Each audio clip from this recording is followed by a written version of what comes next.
गौतम बुद्ध के पास उनका प्रिय शिष्य पूर्ण पहुंचा।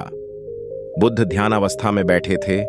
पूर्ण के पहुंचने पर उन्होंने आंखें थोड़ी सी खोली और पूर्ण से आने का कारण पूछा तो उसने कहा, मैं धर्म प्रचार के लिए जाना चाहता हूं, आपकी आज्ञा चाहिए।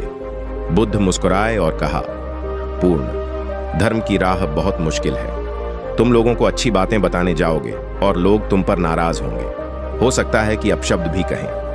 इस पर पूर्ण ने कहा, कोई बात नहीं, मैं यह सोचकर उनकी बातों पर ध्यान नहीं दूंगा कि उन्होंने अपशब्द ही कहे।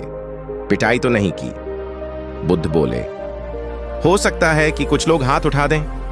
पूर्ण ने कहा, तब मैं यह सोचकर उन्हें क्षमा कर दूंगा कि उन्होंने मुझ पर शस्त्रों से प्रहार तो नहीं किया। बुद्ध फिर बोले, हे पूर्ण, हो सकता है कि कुछ लोग तुम पर शस्त्रों का भी उपयोग करें। पूर्ण ने उत्तर दिया, तब मैं यह सोचकर उनके प्रति कोई प्रतिकार की भावना नहीं रखूंगा कि उन्होंने मुझे मारा, पर जान से तो नहीं मार डाला, मुझे जीवित छोड़ दिया। बुद्ध ने फिर कहा, और यदि तुम्हारे प्राण ही ले लिए तब? पूर्ण ने तत्क्षण सिर झुकाकर कहा, तब मैं उनका आभारी रहूंगा कि उन्होंने धर्म के मार्ग पर मेरे प्राणों का उत्सर्ग करने में मेरी सहायता की। मैं उनके प्रति कृतज्ञ रहूंगा। तब बुद्ध ने आंखें खोलीं और आशीर्वाद देकर अनुमति दी तथा पूर्ण से कहा, अब तुम धर्म प्रचार करने के पात्र हो। जो किसी में भी कोई दोष न देखे वही सच्चा है। अच्छाई के मार्ग पर चलना बहुत मुश्किल काम है।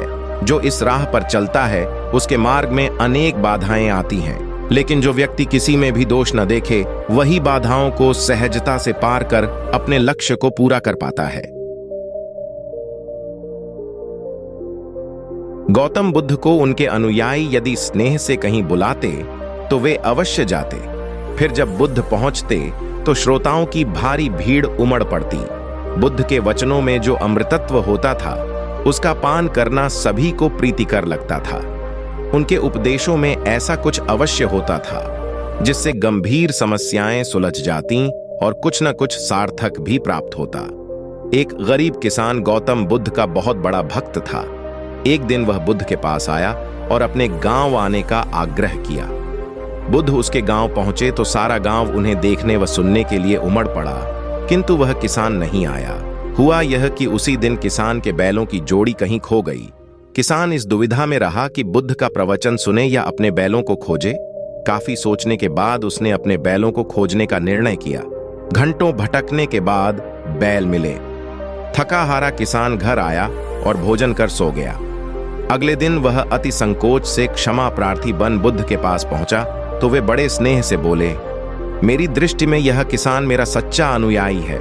इसने उपदेश से अधिक महत्व कर्म को दिया। यदि यह कल बैलों को न ढूंढते हुए उपदेश सुनता तो मेरी बातें इसकी समझ में नहीं आती, क्योंकि मन बैलों में अटका रहता। इसने कर्म की महत्व देकर प्रशंसनीय काम किया। सार यह है कि हम जहां जिस भूमिका में हों उसका ईमानदारी से निर्वाह करें। वही सच्ची आध्यात्मिकता है, क्योंकि प्रत्येक धर्म कर्म को ही सर्वोपरि महत्व देता है।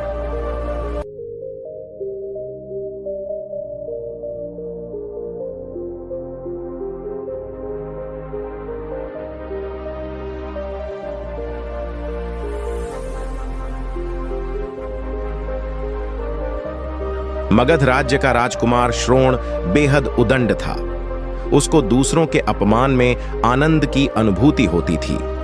दूसरों को अपमानित करने में वह उम्र का ख्याल भी नहीं करता था।